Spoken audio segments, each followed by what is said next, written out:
All right, let's dive into the magic lamp.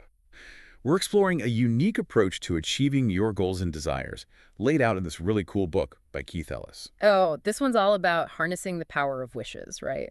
Not your typical goal-setting advice. Exactly.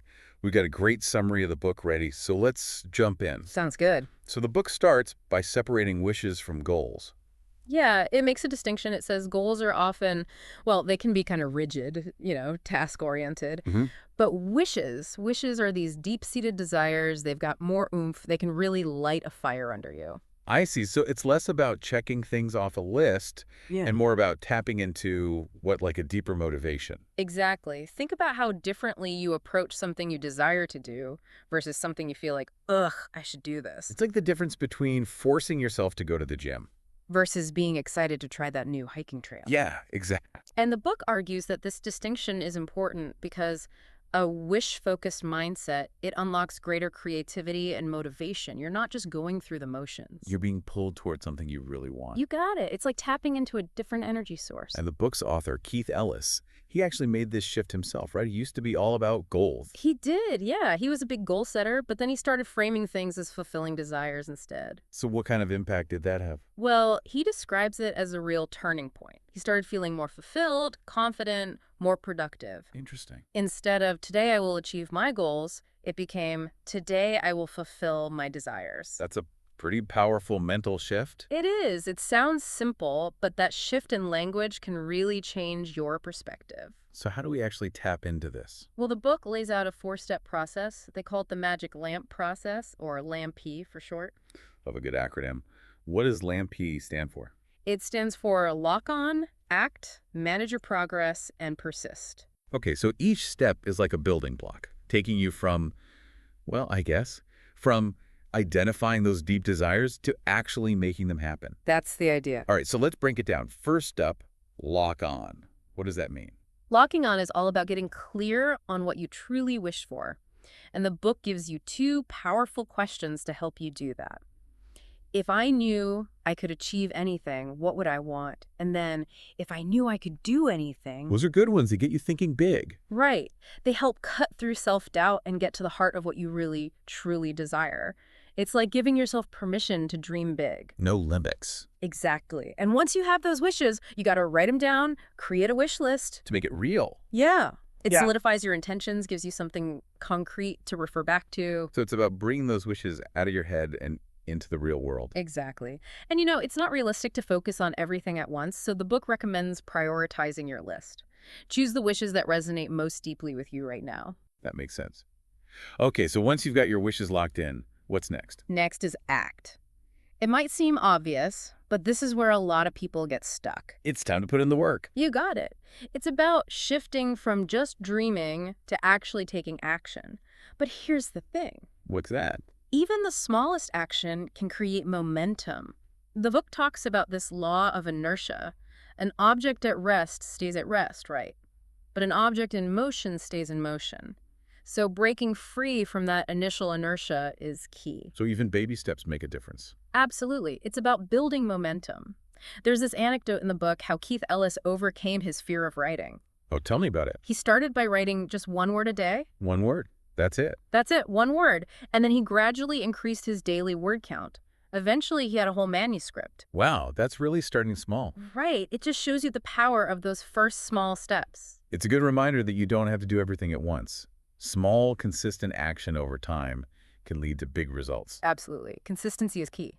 The book also mentions a 30-day rule. Yes. So if you consistently do something, anything, for 30 days, it becomes a habit. Exactly. It's like learning a language. You wouldn't expect to be fluent after a couple of sessions. No. Same goes for your wishes. It takes consistent effort. Now, you mentioned this idea of external and internal practice. What's the difference? External practice is the tangible stuff, the actions you take towards your wish, like writing that one word a day. I see. Internal practice is what you do in your mind, things like visualization, affirmations.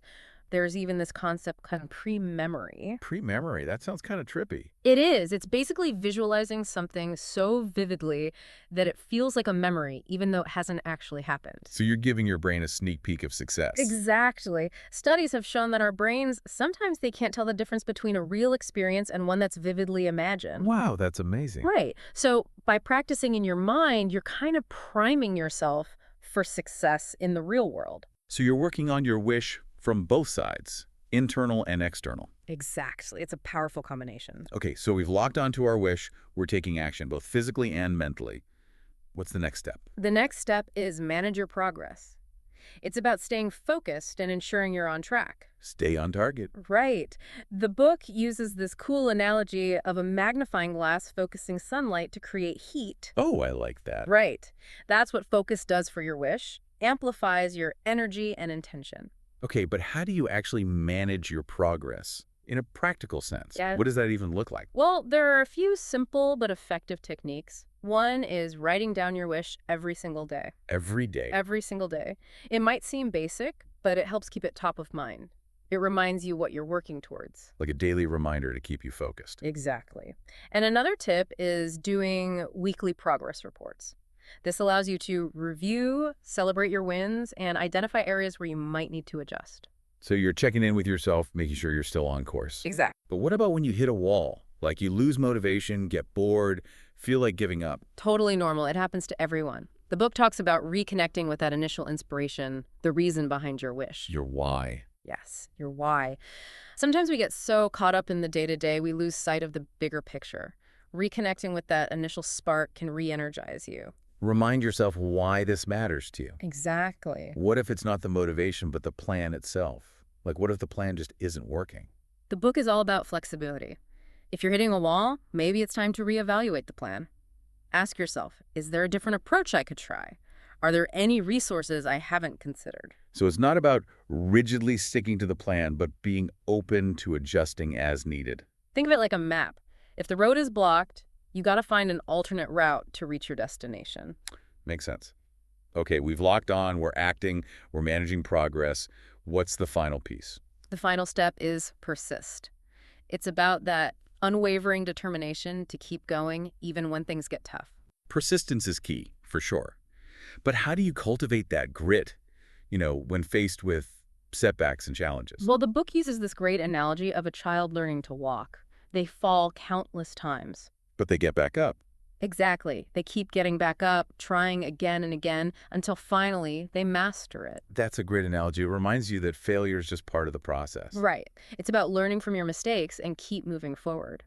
The book also talks about believing in yourself and the worthiness of your wish. When doubts creep in, ask yourself, do I truly believe I can achieve this? And is this wish truly important to me? If the answer is yes to both, then it's worth fighting for. Exactly. But let's be real, there are going to be obstacles. The book calls them wish killers. Oh, yeah, I know all about those. They can take many forms. Fear is a big one. It's natural to feel fear when you step outside your comfort zone, but... Fear can also hold you back. Right. Our brains are wired to protect us from danger, so when we try something new, that fear response kicks in. Makes sense. But the problem is our brains often can't tell the difference between what we're trying to avoid and what we actually want to achieve. So focusing on that fear can actually bring about the very thing we're afraid of.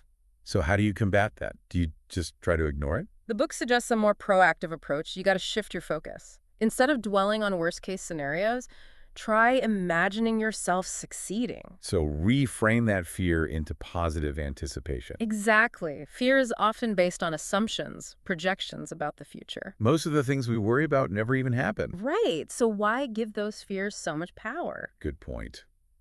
Okay, what are some other wish killers we should be aware of? Another common one is victim mentality. Oh, yeah. Feeling powerless. Yes, blaming external circumstances for your lack of progress. It's easy to fall into that trap. It is. But to break free, you got to shift from blaming to problem solving. Instead of asking, why is this happening to me? Ask, what can I do to change this? Take ownership. Exactly. It's a powerful shift in perspective. Instead of feeling trapped by your circumstances, you become the architect of your own reality. Love that. It's about becoming the cause, not the effect. You got it. Now, let's be honest. Sometimes life just gets in the way. You're tired, you're stressed, you're just plain exhausted. Oh yeah, fatigue is a big one. How do you stay persistent when you're running on empty? The book reminds us that we're human, we need rest. They even use Winston Churchill as an example. Oh, yeah. During World War II, one of the most stressful times imaginable, he made sure he got enough sleep. He knew that to be effective, he had to take care of himself. Exactly. And the book says we should all prioritize rest and self-care. Even when, or maybe especially when, you're chasing big dreams. Exactly. It's essential. Okay, so we've talked about dealing with wish killers, but what about that deeper level of persistence, that inner drive that keeps you going? The book says it's all about connecting to your why. Why is this wish important to you? What impact will it have on your life and the lives of others? So it's about having that strong sense of purpose. Yes, it fuels your persistence. It gives you a reason to keep going even when things get tough. It's like a North Star guiding you through the darkness. Okay, we've talked about persistence. Let's shift gears to this cause versus effect concept. It seems to be a key theme. It is. It's central to the whole magic lamp philosophy. The book challenges you to ask, are you the cause or the effect in your own life? Powerful question. It is. Are you actively shaping your reality? Or are you letting outside circumstances dictate your experiences? It really makes you think about the role you play in your own life. Exactly. And the book argues that by embracing this magic lamp process, you become the architect of your reality. You realize you have the power to make choices, to take action. To shape your own destiny, yeah. It's about being an active participant in your own life, not just a passive observer. Absolutely. And it's incredibly empowering. It is. You realize, hey, I've got this power within me. A book emphasizes that our brains are capable of so much if we learn to harness that power. Tapping into that limitless potential. Exactly. And it's not just about achieving external success either. This process of fulfilling your wishes, it can bring more joy, more fulfillment to your life, even amidst challenges. Finding pleasure in the journey itself. Exactly. And it's not about pretending that life is always going to be easy or that there won't be setbacks. The book acknowledges that challenges are part of it. Of course. But it encourages you to see them as opportunities for growth and learning, not failures. It's a more resilient way to live. And remember, we're working with a summary here. But even in this condensed form, the message is clear. You have the power to create the life you desire. We're not just at the mercy of fate. We have agency to shape our own reality. You got it. Yeah. Now, before we move on, what's resonating most with you so far about this magic lamp approach? What's striking me is the emphasis on the power of our minds. It's not about finding some magical genie, but recognizing the magic that already exists within us. I agree. The magic lamp is really just a metaphor for the power we have to create our own reality. I also love that it breaks down this process into manageable steps. It feels attainable, even for those big, audacious wishes. Absolutely. It's about those consistent, manageable steps, both externally and internally, leading to transformation. And this whole cause versus effect idea is really making me think. It's a reminder to take ownership, to know that I can shape my own destiny. It's a call to step into our power. Now, before we go any further, I want to revisit something from the book. Remember how it encourages us to write down our wishes, Yes. and then to prioritize them based on what matters most right now. I want you to take a moment, look over your list, choose one wish that feels really compelling, the one you're ready to put all your energy and attention toward. Yes. And once you have that wish in mind, think about those two powerful questions from the book. If I knew I could achieve anything, what would I want? And if I knew I could do anything? Let those questions guide you as you imagine yourself achieving that wish. Yes. And remember, you don't need all the answers right now. It's a journey, a process of discovery. Exactly. It's about taking that first step, then the next. Trust that the path will unfold as you go. And in the next part of our deep dive, we'll explore even more insights from the book to help you navigate that journey. With more clarity, purpose, and joy. We'll delve into the power of your mind, aligning your thoughts and beliefs, and overcoming those obstacles along the way. It's going to be great. So, persistence. It's really the key to turning any wish into reality. The book dives into this whole idea of pushing through roadblocks, and it starts with tackling those wish killers. Yeah, we talked about those earlier. Fear, victim mentality, even just being tired. It seems like everyone struggles with them at some point. Absolutely, but the book suggests we can actually transform these wish killers into stepping stones. I mean, By understanding how they work, having strategies to deal with them. So let's start with fear, which is such a powerful emotion. What does the book say about dealing with fear? Yeah, how do we tackle that one? It emphasizes that fear comes from focusing on what we don't want to happen. Like we're constantly playing a mental movie of all the worst case scenarios. Oh, I know that feeling. But instead of trying to just ignore the fear, it suggests we flip the script. Flip the script. What do you mean by that? Well, imagine replacing that negative mental movie with a positive one. Instead of focusing on, failing, visualize yourself succeeding. I see. Really feel the excitement, the accomplishment, the joy of reaching your goal.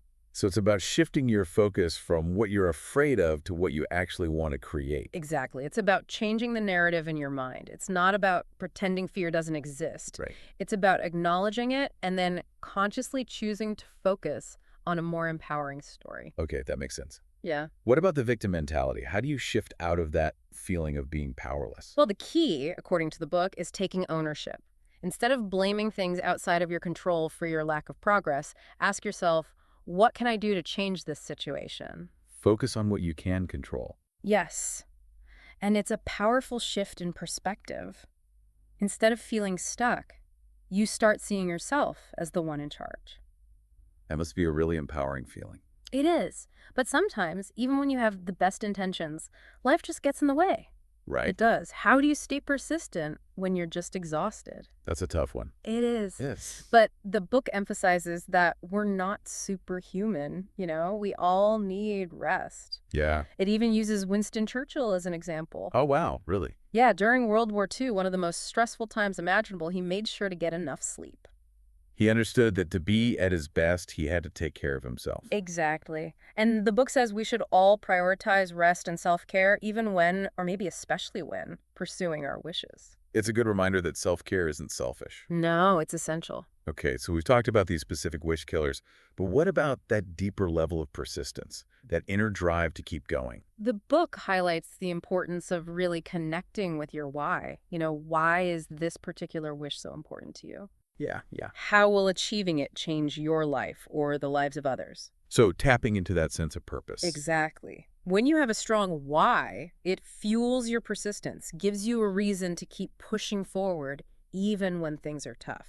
It's like that North Star we were talking about earlier, guiding you through the tough times. Exactly. Okay, let's move on from persistence and talk about this cause versus effect thing. This seems to be a key concept in the book. It really is. It's central to the whole magic lamp philosophy. The book pushes you to consider, are you the cause or are you the effect in your own life? Wow, that's a big question. It is. Are you shaping your own reality or are you letting external factors control your experiences? It makes you think about what role you're really playing in your own life. Exactly. And the book argues that by using the magic lamp process, you become the architect of your reality. I see. You realize you have the power to choose, to act, to create your own destiny. It's about recognizing that you're not just along for the ride. Exactly. You're actively creating your life. That's a powerful realization. It is incredibly empowering.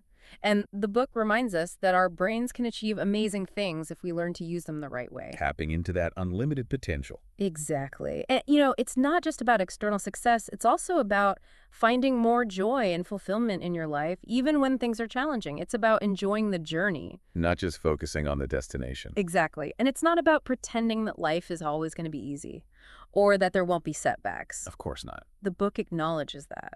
But it encourages you to see challenges as chances to grow and learn, not as failures. Okay, so a more resilient approach to life. Right. And, we're working with just a summary here, but the core message is clear. You have the power to create the life you want. We're not just at the mercy of fate. We have the power to shape our reality. That's it.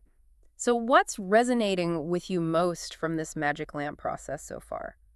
For me, it's the focus on the power of our minds. It's not about some outside force granting wishes. It's about the magic that already exists inside each of us. I love that. The magic lamp is really just a symbol, a metaphor for our ability to create our own reality. I also really like how it breaks this whole process down into smaller, more manageable steps. Me too. It makes it feel possible, even when dealing with those really big wishes. Absolutely. It's about consistency. Yeah. Taking those steps, both the external actions and the internal work, over time. It leads to real change. And this whole cause versus effect concept, It's a powerful reminder to really take responsibility for my choices and actions. Me too. It's a Man, call to step into our power, to become the creators of our own lives. exactly. Now, before we wrap up this part of our dive into the magic lamp, I want to bring back something from the book. Do you remember that part about writing down your wishes Oh, yeah. and then, choosing the ones that matter most right now? Right. I want everyone listening to take a minute, look at their list, and pick one wish that feels most important right now, the one they want to really focus on. Yes. The one you're ready to give your full attention to. And once you have that one wish in mind, I want you to think about those two questions from the book. If I knew I could achieve anything, what would I want? And if I knew I could do anything? Let those questions guide you as you think about achieving that wish. Yes. And remember, you don't have to have every single detail figured out right now. No. It's all about the journey. It's a process of discovery. It's about taking one step at a time. And trusting that the path will become clear. Now, in the final part of our deep dive, we're going to explore some more insights from the book that can really help with that. Yes. More insights to help you navigate your journey with more purpose, clarity, and joy. We'll dig deeper into the power of your mind, how to align your thoughts and beliefs with what you want to achieve, and how to overcome obstacles. All right, welcome back to our deep dive into the magic lamp. So you've got that one wish in mind, the one you're really focusing on. Hopefully, remember, it can be big or small, whatever truly resonates with you. Now, in this last part, we're going to explore some more key insights from the book, stuff that can really help you bring that wish to life. We'll look at the power of your mind, aligning your thoughts, overcoming obstacles, all that good stuff. One of the things that really stood out to me was this concept of pre-memory. Oh, yeah, that's a good one. It's almost like you're planting a seed in your subconscious and then watching it grow. It is. So pre-memory, as the book explains it, is all about visualizing what you want so clearly that it feels like a real memory, even though it hasn't happened yet. So you're basically tricking your brain into believing it's already achieved the wish. Kind of, yeah. And the crazy thing is, our brains, they often can't tell the difference between a real experience and one that we just vividly imagine. Whoa, really? So when you keep visualizing your desired outcome, you're essentially training your brain to move toward it in real life. Like you're programming your internal GPS to lead you right to your destination. Exactly. And the book says that combining visualization with affirmations can make it even more powerful. Right. Affirmations, those positive statements that reinforce your belief. Exactly. So instead of saying, I hope I get this job, you would say, I am confident and capable. I will excel in this new role. So you're switching from doubt to belief. Exactly. It's about changing that internal dialogue. And this ties back to those wish killers we were talking about earlier. Yeah. You're basically fighting those negative thoughts with more positive ones. That's it. Replacing those fear-filled scenarios with visions of success. And it's not just some feel-good idea, there's actual science behind it. That's so cool. I love how this book combines these practical techniques with real insights about how our minds work. It's a great combination. And speaking of those insights, remember those two powerful questions from the book? Oh yeah, the ones that really help you zero in on what matters. Exactly. If I knew I could achieve anything, what would I want? And if I knew I could do anything? Those really get you thinking. They do. And it's good to keep coming back to them throughout your journey. They can reawaken that inspiration, Like you're checking your compass, making sure you're still headed in the right direction. Okay, so we've talked about a lot, but I think it's important to remember that fulfilling your wishes isn't about finding some magical solution or shortcut. No magic wands here. It's about understanding the power you already have. It's about aligning your thoughts, your actions, your beliefs to create change. Yes, you have that power within you. And you have to be committed, Right. especially when things get tough. Remember, the book says challenges are going to happen. They're unavoidable, They are. but they don't have to stop you. They can actually make you stronger. You can grow from them. See them as opportunities. Exactly. And remember, you don't have to go it alone.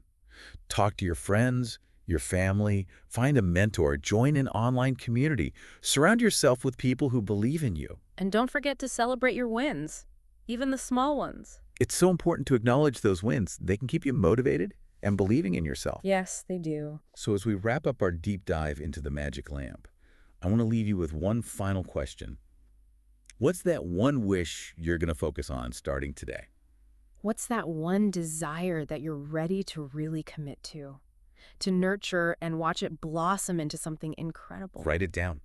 Visualize it. Take Yeah. that first step. And remember all the things we talked about. You've got the tools, the strategies. The power to make your wishes a reality is right there inside you. So go out there and create the life you desire. Yes. And we can't wait to hear all about it.